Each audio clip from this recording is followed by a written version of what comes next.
What is up, guys? Sowski here from It Might Be Gaming, here with another Salt and Sanctuary video for you.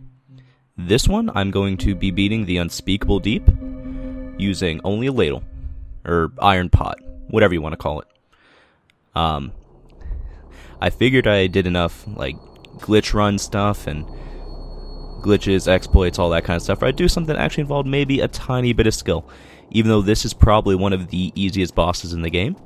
The only thing that makes it kind of hard is that you really only get one shot at it per character. So if you die, you just have to delete your character, start all over again, and give it another shot. With this particular run, as you saw, I'm doing a whole bunch of random challenges on this, really because none of them matter. I do the naked challenge just because it saves time. I don't have to unequip all the stuff each time. No healing, he's going to kill me in one shot anyways with him not wearing armor, especially because I'm doing this with a popper character. So he starts at level 1 instead of level 3 like all the other characters. And I'm also doing hardcore, which means if I die once, it's done forever, which is pretty much how this run goes. If I'm going to be trying to beat him, if I die once, it's done forever no matter what. And as I was saying, he is one of the easier bosses, but this is still going to be quite a long fight. So sit back, get some popcorn, relax, do all that fun jazz, because fighting him with this iron pot, I don't remember the exact damage, but I think it's around like 7 or 7.5 damage. So I'm not going to be doing very much. On average, I think each hit is going to be doing like 4 to 5 damage. So it's going to be a slow grind. I am doing this with only the iron pot, even though I do have those fire bombs over there, which all three of them can do about 300 damage to him, which is quite a large chunk of his life. But I'm not going to be using them, because that would defeat the purpose of doing iron pot only. The big thing with this guy is that he does only have 3 moves. He has that single punch, he has the double punch, and he has the jump. So as long as you could avoid all 3 of those, this fight is super simple. And basically the easiest way to avoid it is just to roll.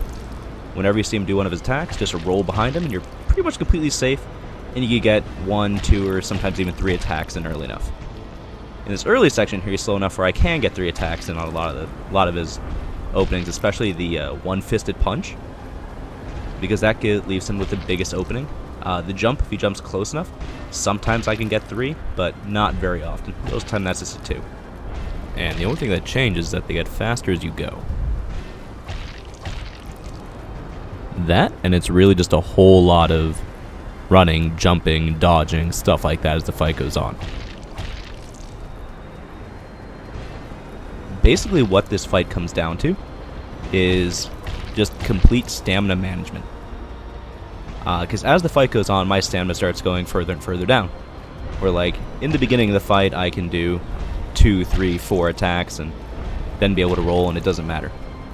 Later on in the fight, I could do 2 attacks, then I have to wait for my stamina to charge before I could roll again. And that makes, like, flinches and stuff in this extremely terrifying. Because if he's doing one of his longer animations where I get to hit him, and I hit him twice, run out of stamina, then he flinches. So he gets to do one of his quicker attacks, like that double fist ground pound. That one. He basically gets a free hit on it, and since one hit kills me, it's not great. So a lot of this fight is managing your stamina,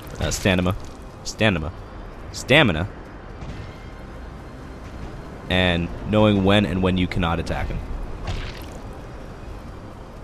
The other big part of this fight is basically keeping him as much in the center of the map as you can. The safest place to fight him is in the middle, standing directly next to him, because that way you just roll back and forth and he can never really hit you. The most dangerous place to fight him is the further you get away, probably around mid-range, or all the way when he's up against the wall. Because most of the time he does that jump attack, he will jump straight forward. I've seen him though where his back is against the wall, and I go to roll behind him, and he will actually jump backwards on top of me, and that'll be my one death. He did that quite a few times to me. Plus, if you get up against a wall and he does one of those ground pounds and you don't quite have enough roll distance, he'll just kill you either way. You can jump over that, but the timing on it's not great.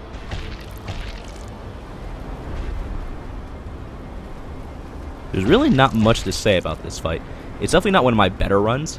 I practiced this a few times before I recorded, and I think it took me 3 tries to actually get it.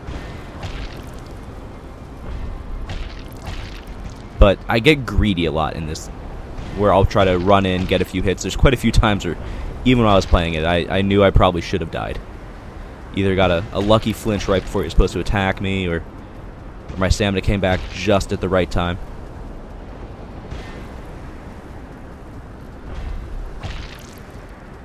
It's going to be a pretty quiet fight for me, because really there's not much to say. It's everything I'm going to be showing you is basically right here.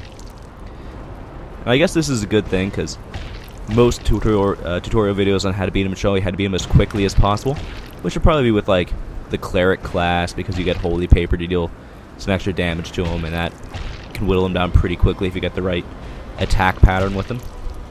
Or the thief does get grenades, which can do quite a bit of damage. Or even the popper class does start with those fire bombs, so they can also do that. Does about 300 damage.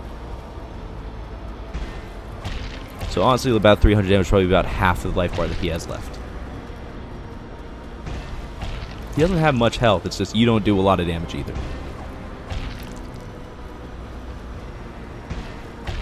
And around now, the fight is really starting to get scary. Because now is when he's starting to get pretty low on health, and his attacks start to speed up. A little bit sooner, he's going to be getting even faster.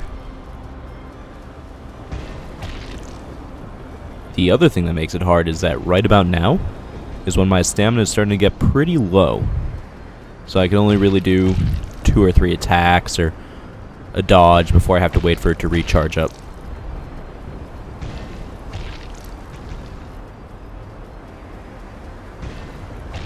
But really, this entire fight's just learning his patterns. There's only 3 attacks, so it's very easy, and he's very easy to dodge. He doesn't really switch up attacks or do combos or anything like that. He does 1 attack, and you dodge, and you decide if you want to attack him back. As I said, especially when you're doing a fight like this live, it's just stamina management.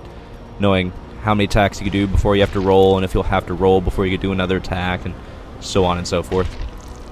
Like right there, that was kind of risky, because I was so close to the wall that he could have easily killed me if he just did the right attack. He's also one of my favorite bosses in the game, because he is so much like Cthulhu. And I love Cthulhu.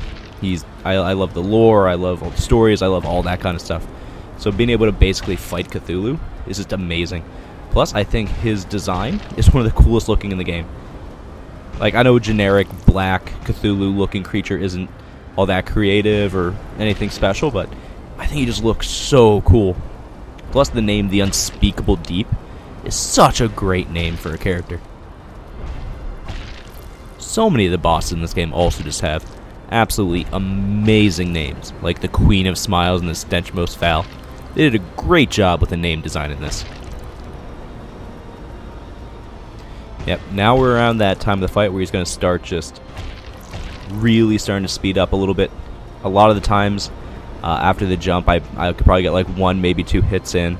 The only time he's really safe is when he does the one-fisted punch. If he ever does the 2-fisted, I can usually get 1 attack in, but it's usually so quick that I basically have to do an attack and roll right away. It's not great. He is definitely worth giving a shot trying to beat on your first run through, though, because he does drop like 8,000 or 5,000 salt or something like that. I do kind of wonder how much gold he drops, though, because when you kill him, you get to pick up his salt, because that happens automatically, but his gold just kind of lays there on the ground, and after you beat him, you can't walk around, so I wonder how much gold he gives you.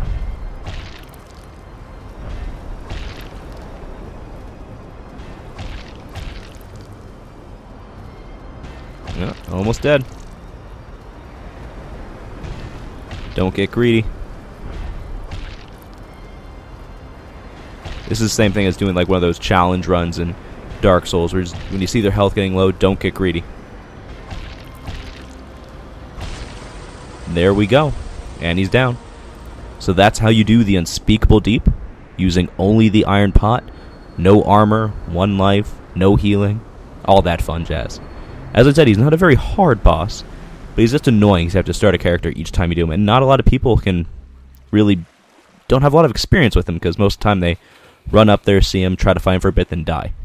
He is a very easy boss. It just takes some experience. Well, anyways, that's about it. I guess I'll see you guys later. Peace.